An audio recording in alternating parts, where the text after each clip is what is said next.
Monsieur le Président de l'Assemblée, honorable député, mbokk Sénégal yëpp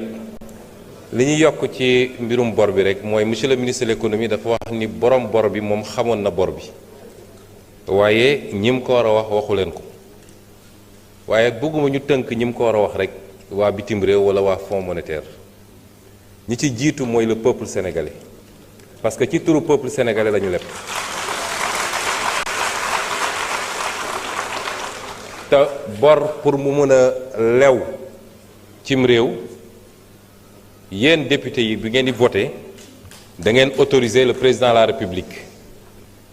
ne ko at wi mun nga lepp lu toll di sàngam donc bor bi warul génn ci autorisation boobu kon bor bu ñu yëgalul assemblée nationale bi ñu koy contacter nekkul ci cadrage budgétaire bi bor boobu dañoo war askanu Sénégal ndax dañ koo jël ci turam te moom yëgul te moom moo ko war a fay ñu def ko ci anam boo xam ne respecté wul procédure yi moo tax liggéey bi jeexagul dañ koy continuer ndax ñaar war nañ koo def benn bi mooy surtout lu jëm ci dette bancaire intérieure bi mais bor bi yépp il faut ñu càmbar ko ligne par ligne clarifier ko def un rapport boo xam ne normalement sax gouvernement da ko war a publier wala ñu adossé ko à la loi de finances bi ngeen xam ne moom ngeen war a wote loolu souci de transparence la mu am it ay comptes yoo xam ne li ci jaar ci bor bi dafa bëri lool te respecté wul procédure yi am na ci benn boo xam ne moom rek diggante 2019 ak 2024 lu mat 1300 milliards jaar na ci loo xam ne amul benn surveillance muy lu ñu war a mottali la ca des nag mooy li nga xam ne moo concerné le peuple sénégalais parce que dafa am ku laaj léegi presse réponse la à cette situation dégg nañ nag ñenn ñi ci opposition ñuy critiquer waaye lenn rek laa bëgg ngeen laaj leen face à cette situation ñoom lan la ñu proposer comme solution qu'il propose une seule solution lu dul di essayer def négation ci loo xam ne àdduna bi yépp léegi dëppoo nañ ñi parce que lu toll ni FMI lu toll ni les agences de notation lu toll ni BCEAO du ñu valider ay chiffres ay données yoo xam ne tegul fenn kon dañu nekk ci autre solution moo tax bi mbir mi amee nu ne ñu ngi wut ay solution financière parce que ministre des finances wax na ko déggoo nañu daanaka ak FMI ci discussion yi lu bëri loo xam ne ñoom dut la woon ci ñoom wala weddi nañ ko bi ñu ñëwee toog ak ñoom mujj nañ koo dëggal ci suñu capacité ramener le déficit ci nañ ko bëggee sur les projections de croissance etc. mu des benn rek mooy le financement est-ce que dañ ko boucler wala duñ ko boucler ñu ciy liggéey nag ma ciy féliciter toutes les équipes du ministère de l'économie et des finances ak du ministère des finances et du ministère de l'économie di wut ay solution yoo xam ne yu yaatu la lii ak waa bitim réew moo tax barki démb gis ngeen ma tukki ànd ak ministre des finances ak directeur de cabinet ci wàllu woowu la waaye ñun dañoo mës a gëm ni yàlla bay sa tool te war nañoo fexe ba di wut des solutions endogènes loolu moo andi le plan de redressement économique ku koy critiquer rek nañu proposer une solution à la place plan de redressement économique bi ñaar moo ko tax a jóg ba ca jëkk mooy fexe ba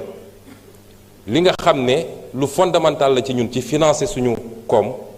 ñu fexe ba bañ koo jéggaaniti parce que les financements extérieurs sont des financements yoo xam ne dafa bëri conditionnalité te problème bu ndaw bu amee ci réew mi ñu suspendre ko ñu ne kon nañu fexe ba yiy farata ci ñun ci suñu programme nañ ko utal financement moo tax soo seetee les 790 milliards yi ñu génne ren pour presse bi lan lay financer dugal nañ ci réseau gazier du Sénégal dugal nañ ci luy sauver Air Sénégal 66 milliards réseau gazier 50 milliards dugal nañ ci luy sauver Sonacos 50 milliards dugal nañ ci le second pont de Ziguinchor pour 50 milliards dugal nañ ci le grand transfert d'eau pour 50 milliards dugal nañ ci yooyu yëpp c'est dugal nañ ci les agropoles du sud pour 50 milliards agropole centre pour 60 milliards yooyu c'est pas des programmes structurants pour ce pays laytee économie pays bi du jógee ci loolu kon est-ce que jaaduwul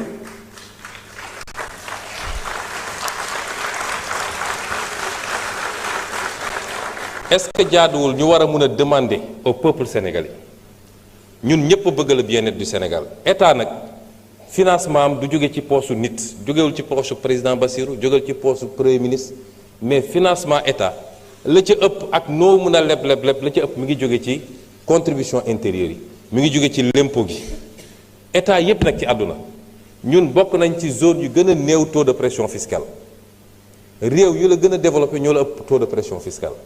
ñoo gën a mën a réclamer seeni population ñu fay l'impôt kon su dee dañu bëgg réew mi defaru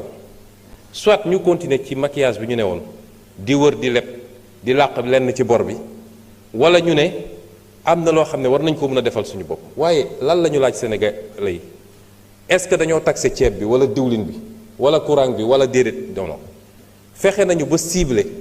des types de dépenses yoo xam ne du ci benn du ci dépense essentielle pour ki koy def loolu ci yërmande la ci ni ñuy taxé muy les jeux de hasard muy le tabac muy les boissons alcoolisées ak yeneen ak li nga xam ne effort état bi la ci réduire le train de vie de l'état rien que ci arbitrage budgétaire ren bi man ak ministre des finances ñëw ci liggéey ak direction du budget plus de 280 milliards d'économie budgétaire ci li ñu wàññi ci séminaires yi ci voyage à l'étranger ci yenn ak yeneen pour mën a yokk capacité état bi loolu boo ko boolee dëxëñ ko yooyu yépp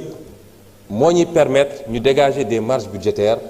waaye une partie du presse parce que 499 milliards moo jëm ci financer des projets sur les 790 milliards ak yu des la ca des dafa dem ci consolidation budgétaire bi ñu xool nu ñuy faire évoluer le solde budgétaire te soo seetee mi ngi jóge ci moins 81 milliards pour nekk tey ci presque moins 600 milliards ça veut dire que presse bi am na impact bu significatif ci li ñuy def kon temps bi du maye ma tënk li nga xam ne mooy impact presse bi parce que dañ cee liggéey ak le ministre conseiller économique du président de la République nga xam ne mooy coordonnateur bureau d'intelligence et de prospective li nga xam ne ci wàllu impact économique net détaillé contribution nette au PIB de 229 milliards représentant 1,6 de croissance supplémentaire loolu ci contribution économique la impact budgétaire et soutenabilité nette dina contribuer à la réduction nette du déficit public de 2,1 de pourcentage pour nous rapprocher des critères de convergence de l'UEMOA. Les recettes fiscales nettes supplémentaires s'élèvent à 392,6 milliards. L'épargne publique nette passe d'un déficit de 566 à 196 milliards. La dette publique en pourcentage du PIB, amélioration significative wax naa ko léegi. Pour les impacts sectoriels nets différenciés li mu wane ci secteurs yi secteur de construction dina afficher un impact net de plus 510 milliards soit 7%. Secteur industriel 222 milliards, secteur énergétique 133 milliards, secteur télécommunication 63 milliards, secteur transport 50 milliards, secteur agriculture 42 milliards. Yooyu yëpp c'est des progressions sectorielles. L'impact sur l'emploi, je vais y revenir.